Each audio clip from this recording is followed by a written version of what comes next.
رہیں گے۔ ارے نیکوں کی دعا سے اللہ ان کا حصہ اٹھا لیتا ہے۔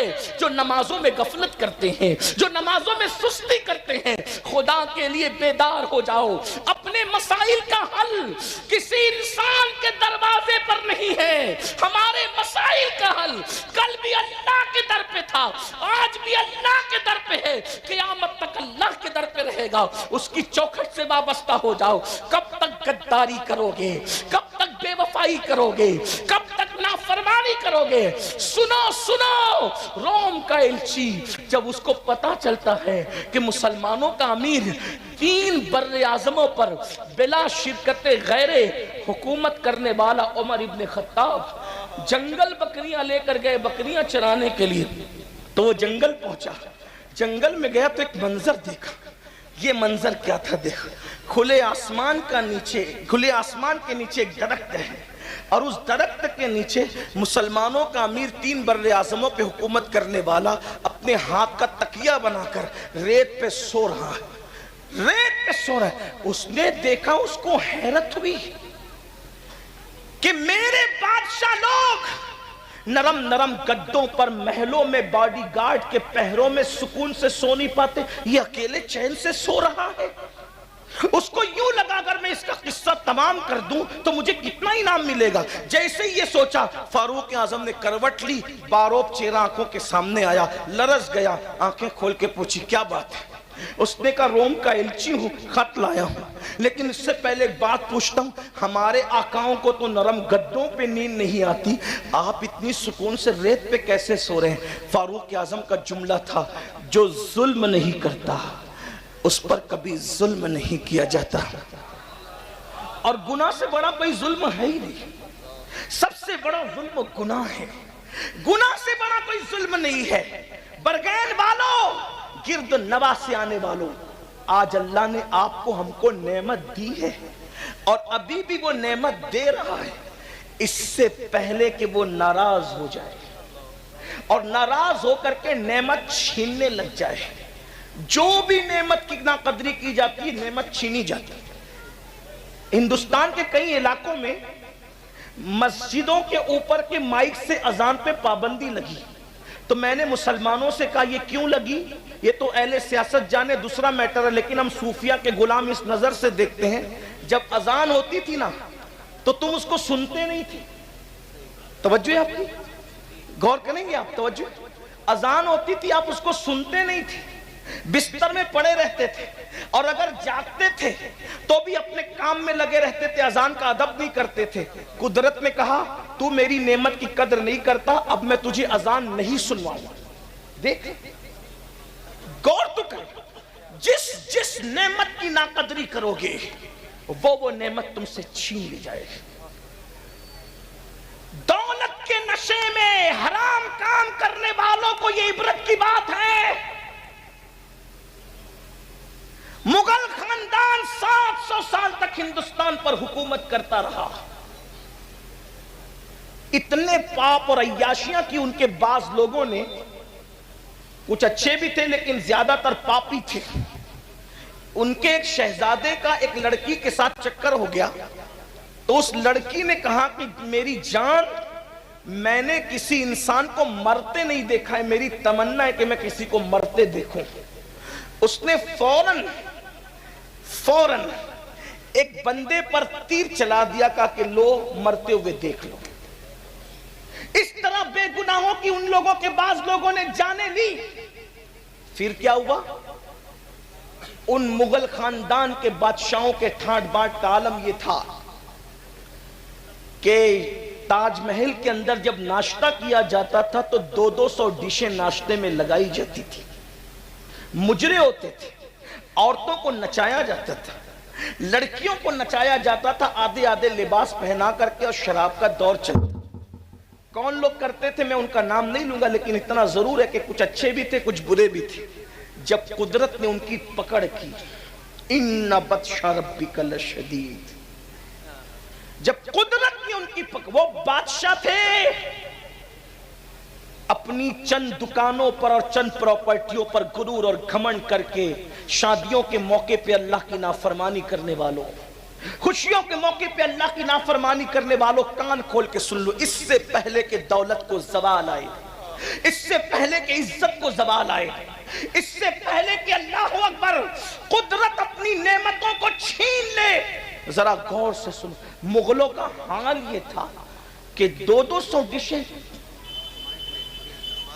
اچھا کوئی بات، آواز نہیں جاری، مائک ہاتھ میں لیتے ہیں، درود شریف پڑھ لیں، بلند آواز سے پڑھ لیں درود شریف، زیادہ دیر آپ کو نہیں سنانا ہے، تھوڑی سی بلند آواز سے پڑھ لیں درود شریف۔ اللہ رب محمد صلی اللہ علیہ وسلم نحن عباد محمد صلی اللہ علیہ وسلم صلاۃ و سلام علیک یا جد الحسن والحسین وعلی آلک و اصحابک یا جد الغوث الثقلین۔ جب ان کو زوال آیا، وہ 200 ڈشوں کے ناشتے کرنے والے بادشاہوں کی نسل کو جب زوال آیا تو حال یہ تھا، ان کا آخری بادشاہ جس کو دنیا بہادر شاہ ظفر کہتی، حالانکہ بہادر شاہ شرابی تھا، میں یہ نہیں کہہ رہا ہوں، وہ عیاش تھا، یہ نہیں کہہ رہا ہوں، لیکن کہہ رہا ہوں باپ داداؤں کے کیے ہوئے جرائم اولاد کو بھگتنے پڑتے ہیں، باپ داداؤں کے کیے ہوئے گناہوں کی سزا اولاد بھگتتی ہے، اور باپ داداؤں کی اچھائیوں کی برکتیں بھی اولاد کو مل کر کے رہتی ہے۔ ذرا توجہ کرنا، آج اپنی اولاد کو خوش دیکھنے والوں، اگر تاش کے پتے کھیلتے رہو گے، جوا کھیلتے رہو گے، شادیوں میں شراب تقسیم کرتے رہو گے، شادیوں میں خود ناچو گے، نچاؤ گے اور اللہ کی نافرمانی کرو گے، تمہیں بھی تکلیف آئے گی، تمہاری نسلوں کو بھی تکلیف آئے گی۔ اللہ سے ڈرو، خدا کا ڈر اپنے دل میں پیدا کرو۔ ہم مسلمان ہیں، ہم مومن ہے، رسول اللہ کے امتی ہے، ذرا توجہ تو کرنا، جو باپ دادا کرتے ہیں اس کی گندگی بھی اولاد تک پہنچتی ہے، اور جو باپ دادا اچھے کام کرتے ہیں اس کی برکت بھی ان تک پہنچتی ہے۔ اب ذرا غور فرمائے، ذرا توجہ فرمائے، وہ 200 ڈشوں کا ناشتہ کرنے والوں کی اولادوں کو کون سے دن دیکھنے پڑے؟ آخری بادشاہ بہادر شاہ ظفر، اللہ اکبر، جب جیل میں ان کو ڈالا گیا تو بہادر شاہ ظفر نے کہا مجھے ناشتے کی عادت ہے، ذرا ناشتہ تو کرا دو۔ تو پتہ ہے کیا ہوا؟ 2 بیٹوں کے کٹے ہوئے سر پانی میں ابال کر ان کے سامنے تشتے میں رکھے گئے، لو بہادر شاہ ناشتہ کر لو۔ اور جب آخری مقدمہ بادشاہ لڑ رہے تھے اپنی زندگی کا کورٹ کے اندر، تو بادشاہ کے سر پر جو ٹوپی تھی وہ میلی ٹوپی تھی، کپڑے پھٹے ہوئے تھے، بادشاہ کے کپڑے پھٹے ہوئے تھے۔ دنیا نے یہ عبرت انگیز تماشا دیکھا، اللہ اکبر، 700 سال تک کی جن کی حکومتوں کا سورج کبھی غروب نہیں ہوا، جن کے کر و فر کا عالم یہ تھا، بہنوں کی بھی توجہ، جن کی عورتوں کو دودھ اور چندن سے نہلایا جاتا تھا، جن کی عورتوں کو شادی میں اور خوشیوں کے موقع پہ بالوں بال موتی پروئے جاتے تھے۔ ہاں کچھ عورتیں تو مغلوں کی ایسی تھی، روزانہ ان کے نہانے کے لیے ہر دن نیا حمام بنایا جاتا تھا، نیا حوض بنایا جاتا تھا۔ جب مغلوں کی عورتیں چلتی تھی تو صرف ان کے کپڑوں کو زمین پر وہ نہ لگ جائے، ان کے دوپٹے اور ان کے دامن کو اٹھانے کے لیے درجنوں کنیزیں پیچھے پیچھے چلا کرتی تھی۔ میری بہنوں یاد رکھو، یہ عیاشیاں کی گئی تھی دولت کی بنیاد پر، یہ عیش کیے گئے تھے، خدا کو بھلا دیا گیا تھا۔ کیا دن دکھایا قدرت نے کہ آخری بادشاہ اس خاندان کا چشم و چراغ، حالانکہ وہ آدمی ٹھیک ٹھاک تھا لیکن لمحوں کے گناہوں نے صدیوں کی سزا پائی کے طور پر جب وہ بادشاہ مقدمہ لڑ رہا تھا، میلی ٹوپی پھٹے کپڑے اس کے بدن پر تھے، اور جانتے کیا تھا؟ اس کے منہ سے کچھ بات نکل رہی تھی، ہاتھ سے کچھ اشارے کر رہا تھا۔ لوگ کہتے ہیں ہاتھ اور منہ ایک دوسرے کا ساتھ نہیں دے پا رہے تھے، کیونکہ بادشاہ کو اتنی بھوک لگی تھی کہ وہ جو منہ سے کہہ رہے تھے وہ اشارہ کر نہیں پا رہے تھے۔ یہ حال دنیا نے دیکھا۔ اللہ کے بندو، کیا تم بھی یہی چاہتے ہو کہ اللہ تمہارے مال کو بھی اسی طرح زوال پذیر کر دے؟ جب بادشاہوں کو یوں زوال پہ لاتا ہے تو کیا تم عروج کی توقع رکھتے ہو، عروج کی تمنا رکھتے ہو؟ ابھی میں نے کہا کہ باپ دادا نیک ہوتے ہیں تو اس کی بھی برکتیں اولاد کو ملتی، اور پاپی ہوتے ہیں تو اس کی نوست بھی اولاد کو ملتی ہے۔ کیا آپ نے قرآن نہیں پڑھا؟ جب حضرت موسیٰ اور حضرت خضر ایک بستی میں گئے تو گرتی ہوئی دیوار کو انہوں نے تعمیر کیا، توجہ ہے، گرتی ہوئی دیوار کو تعمیر کیا، تو حضرت موسیٰ علیہ السلام کو حضرت خضر نے یہی کہا، کیا کہ ان کا باپ نیک تھا؟ مفسرین کہتے ہیں، بعض لوگ کہتے ہیں 10واں دادا نیک تھا، بعض لوگ کہتے ہیں 14واں دادا نیک تھا، بعض لوگ کہتے ہیں 22واں دادا نیک تھا. مجھے بتاؤ 22واں دادا نیکی کرے، 10واں دادا نیکی کرے، 14واں دادا نیکی کرے تو نیچے نیچے اولاد تک اس کو برکتیں نصیب ہوتی ہے. ارے اگر تم بھی نیکی کرو گے تو کیا اللہ اس کی برکتیں تمہیں عطا نہیں فرمائے گا، تمہاری نسلوں کو عطا نہیں فرمائے گا؟ کیا نہیں دیکھتے کسی خاندان میں اتنے ولی کبھی پیدا نہیں ہوئے جتنا مولا علی کی خاندان میں ولی پیدا ہوئے؟ اس کی وجہ یہ ہے کہ اس خاندان کی خاتون جسے دنیا سیدہ طیبہ طاہرہ عابدہ زاہدہ راکعہ ساجدہ نقیہ تقیہ زکیہ ام ابیہا فاطمہ الزہرا کہتی ہے، انہوں نے اتنی نیکی اختیار کی کہ ان کی نیکی کی برکت اللہ قیامت تک ان کی نسلوں کو عطا فرمائے. دیکھ رہے ایک خاتون کی نیکی کی برکت نے پوری نسل کو جہنم سے بچا لیا، پوری نسل کو. آقا ارشاد فرماتے ہیں اللہ نے فاطمہ کی اولاد پر جہنم کی آگ کو حرام کر دیا. ایک ماں اگر نیک ہو جائے، توجہ، ایک ماں اگر نیک ہو جائے تو قیامت تک اس کے سارے بچے جنتی ہو جائیں. توجہ، یہ حدیث ہے، یہ حدیث اہل سنت کی کتب میں ہے کہ فاطمہ الزہرا نے اتنا تقوی اختیار کیا کہ قیامت تک اس کی اولاد پر جہنم حرام ہو گئی. اسی لیے جو عند اللہ سادات ہیں، عند اللہ، اس وقت تک انہیں موت نہیں آئے گی جب تک وہ سچی توبہ نہ کر لیں. عند اللہ کی بات کر رہا ہوں، عند الناس تو بہت ہے، عند اللہ کی. علماء سے پوچھنا یہ عند اللہ کا مطلب کیا ہوتا ہے؟ یہ عند اللہ اتنا نازک ہے کہ اس پہ گفتگو کروں تو بہت سارے لوگ ناراض ہو سکتے ہیں، لیکن آپ کو علماء سے پوچھنا کہ عند الناس تو بہت، عند اللہ جو سادات اور جو عند اللہ ہے نا، پھر ان کو دیکھ کر بھی خدا یاد آتا ہے. ان کی سادگی جدا ہے، ان کے چہرے جدا ہیں، ان کا انداز جدا ہے. اور بیرگین والوں کو تو کہیں دور جانے کی ضرورت ہی نہیں ہے، جا کے میرے مہریرہ کے سرکاروں کی زیارت کرنا. ارے آج رونقوں کا یہ عالم ہے تو آل رسول احمدی کے زمانے میں رونقوں کا عالم کیا ہوگا؟ سرکار ابو الحسین احمد نوری کے زمانے میں رونقوں کا عالم کیا ہوگا؟ حضور اچھے میاں کے دور میں ان کے کردار کی اچھائیوں کا عالم کیا ہوگا؟ کہ وقت کا مجدد کہتا ہے کہ تیرے پلے میں اچھوں کا میاں آیا، وہ اچھے میاں آیا. ناموں سے رضا کے اب مٹ جاؤ گناہگار، ناموں سے درود شریف پڑھ لیں.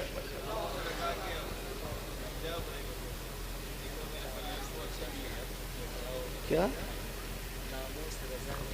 ناموں سے رضا کے اب مٹ جاؤ برے کاموں، وہ میرے پلے میں وہ اچھے میاں آیا، اور وہ اچھے میاں کے آیا بلکہ اچھوں کا میاں آیا. وہ نیک نام بھی ہے، نیک کام بھی. اور بھائیوں، لوگ دوسروں کا مال ہڑپ کر جاتے ہیں. ہمارے اچھے میاں سرکار ایسے تھے کہ لوگوں کو کھلانے کے لیے دسترخوان اتنے دور تک لگاتے تھے کہ لوگوں کی نگاہیں کام کرنا بند کر دیتے.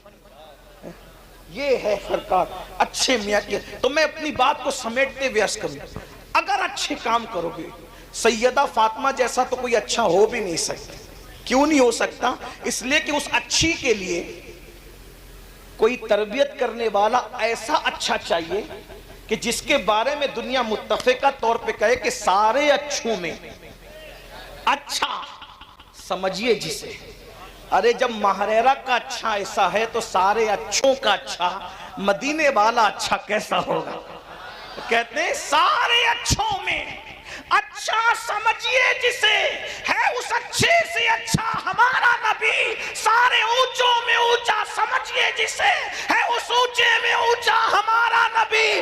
بجھ گئی جس کے آگے سبھی مشعلیں، شمع وہ لے کے آیا ہمارا نبی. ارے لوگ حسن کی قسم کھاتے ہیں مگر برگین والوں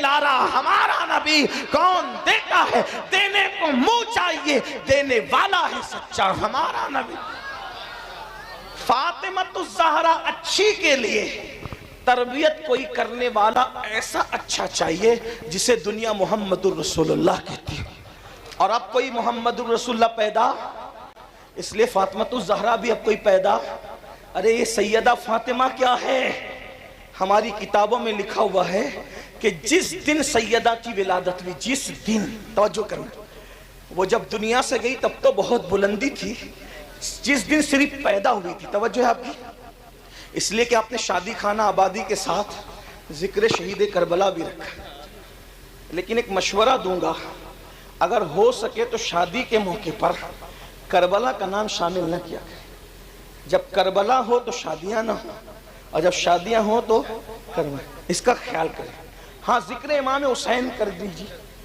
جشن امام حسین کر دیجیے لیکن اس میں کربلا کس لیے جب کربلا آئے گا تو ہمارے جذبات پھر ہمارے قابو میں نہیں رہتے اس کا آئندہ خیال رکھنا لوگ جشن شہید کربلا ہی مناتے میں نے کہا اللہ اکبر شہیدوں کا کیا جشن ہوتا ہے یاد منایا کریں تھوڑا اس پہ توجہ کریں حالانکہ علماء نہیں کرتے اسے پبلک ان کے مشورے کے بغیر کرنے لگتے تو ہو جاتا ہے چلیں چھوڑے اس کو بات کیا کر رہا تھا میں ورنہ اسی میں بات طویل ہو جائے گی اس عنوان کو چھوڑ دے بھی کیا کہہ رہا تھا میں کہ جس دن سیدہ کی ولادت ہماری کتابوں میں ہے کہ پورا مکے کا افق نور سے بھر گیا اہل سنت کی کتب میں ذمہ داری میری ہے اور جس دن آپ پیدا ہوئی ہیں اس دن جبریل آ کر کہتے ہیں یا رسول اللہ اللہ آپ کو بھی سلام کہتا ہے اور آپ کی شہزادی فاطمہ کو بھی سلام کہتا ہے جس دن پیدا ہوئی ہے اس دن سلام آیا ہے غور فرمائیں جس دن پیدا ہو اس دن عرش سے سلام آتا ہے یہ سیدہ پاک کی ذات ہے ان جیسا کوئی متقی تو ہو بھی نہیں سکتا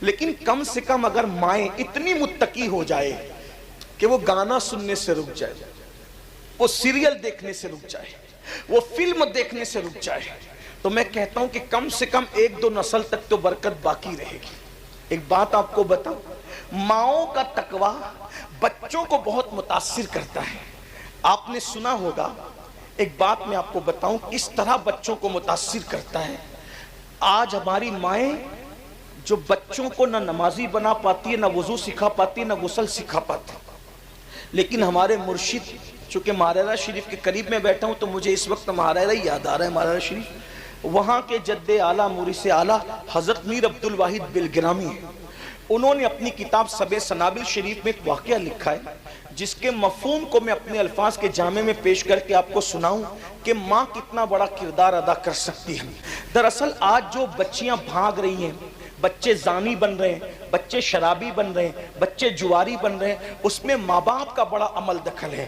کہ ماں باپ اولاد کی تربیت نہیں کر پا رہے ماں باپ اولاد کو ٹائم نہیں دے پا رہے ماں باپ اولاد کو سدھار نہیں بھائیو سدھرے ہوئے ماں باپ کی اولاد کبھی کبھی بگڑ جاتی ہے تو جن کے ماں باپ خود بگڑے ہوئے ہوں گے ان کی اولاد کا حال کیا ہوگا ذرا سوچو تو صحیح ذرا غور تو کرو اور جب یہ اولاد بڑی ہو کر کے غدار بنے گی دکھی کرے گی آپ کو تکلیف پہنچائے گی آپ کو اذیت پہنچائے گی تب آپ پچھتاؤ گے لیکن اس وقت تو پچھتانے سے کام نہیں بنے گا